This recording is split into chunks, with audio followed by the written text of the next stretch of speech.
kewajiban yang kami harus tunaikan di dalam menjalankan amanah ke depan untuk menyusun RPJM Kota Banda Aceh.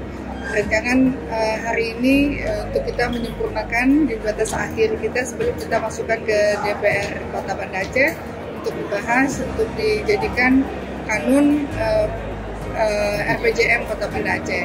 Jadi hari ini dengan adanya musrenbang ini, insya Allah kita bisa mengakomodir masukan-masukan untuk penyempurnaan dari program yang ada, yang memang selama sudah agak sedikit telat ya kita mengajukan, tapi sesuai dengan jadwal provinsi kita menyesuaikan, dan hari ini juga bersamaan melaksanakan musrenbang di provinsi.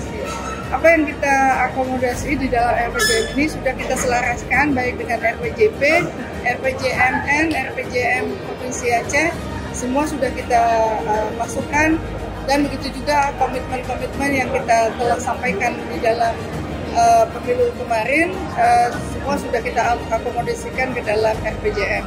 Dan RPJM yang kita buat ini kita nggak muluk-muluk, tapi apa yang memungkinkan kita laksanakan dengan anggaran yang sudah kita hitung.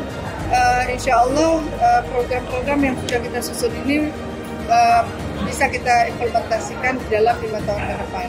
Insya Allah.